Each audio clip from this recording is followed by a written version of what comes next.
Sir आज 648वीं जयंती है संत गुरु रविदास जी के, जो महाज्ञानी कहा जाता था। सर इस उपलक्ष्य में आप क्या कहेंगे? देखिए सर, गुरु रविदास जी महाराज जी की जयंती के अवसर पर सभी देशवासियों को हार्दिक शुभकामनाएं एवं बधाइयाँ मैं दूंगा। और मैं चाहूँगा कि गुरु रविदास जी का जो अपना जिस तरह का उनका अपना रहा, उनसे हमें शिक्षा लें। और चूँकि आज जो आधुनिक भारत का जो निर्माण की जो शुरुआत की वो संत रविदास जी ने उस समय की।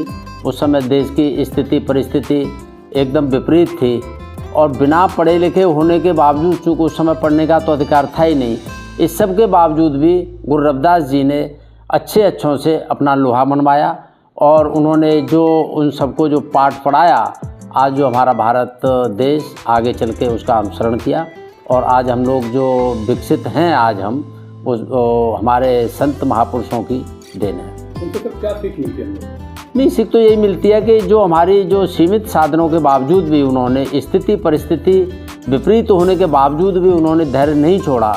और जो उनका अपना जो कर्म था, एक तो यह कि कभी कर्म कोई छोटा नहीं होता, कर्म करने से ही आदमी की जीविका आजीविका और उसकी एक पहचान बनती है। तो उन्होंने काम करने के साथ साथ भी भक्ति में लीन रहे और लीन रहने के बाद उन्होंने उच्च स्थान प्राप्त किया। जातिवाद और समानता को लेकर उन्होंने काफ़ी लिखा है, तो क्या उनसे नहीं, उन्होंने ऐसी उस समय की विषम परिस्थिति थी, देश की जातिवाद की व्यवस्था थी, उसमें जाति भेदभाव था, असमानता थी, हर तरह से सब कुछ विपरीत होने के बावजूद भी उन्होंने अपनी बात को रखा और बड़ी शालीनता के साथ रखा और उन्होंने अपनी बात को मनवाया और लोगों में जो भेदभाव की जो बहुत बड़ी खाई थी उसको दूर करने का काम किया। ऐसा चाहूँ राज में मिले समय इनको, ये सब बरसों साल पहले कह दिया था और आज उसी पर जो विचार विमर्श किया जा रहा है, लेकिन उनको सही ढंग से पूर्ण तरीके से नहीं किया जा रहा है।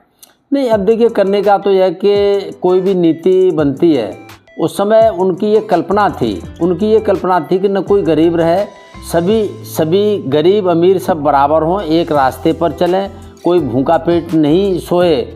और उस समय उनकी संकल्पना थी। हालांकि उसके बाद में जाके बहुत सारी सरकारों ने इस पर काम किया और आज जो केंद्र सरकार है, केंद्र सरकार की नीति है कि जो आज जो अंत्योदय योजना है और जो इनका राशन के द्वारा जो ये दाल चावल जो सामग्री मिलती है आम आदमी को, वो उसी का नतीजा है। मैं एक बार फिर आप सभी को, पूरे देशवासियों को और रविदास जयंती की हार्दिक शुभकामनाएं देता हूं, बधाई देता हूं।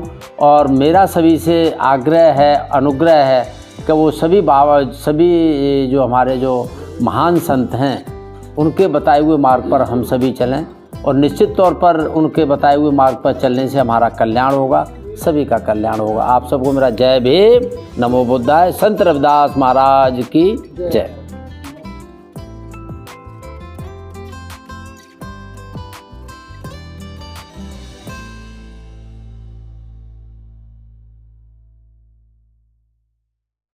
गुरु रविदास जी की जयंती के इस मौके पर 648वां उनका जन्मदिन है, 648।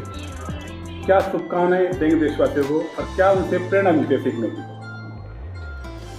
मैं all India SC/ST railway employ association से central railway zonal president VK Khoya बोल रहा हूँ और मैं सभी देशवासियों को संत रविदास 648वां जन्मदिन की सभी देशवासियों को मैं शुभकामनाएं देता हूँ और मैं अपने चैनल को भी धन्यवाद देता हूँ जो उन्होंने हमारा इंटरव्यू लिया।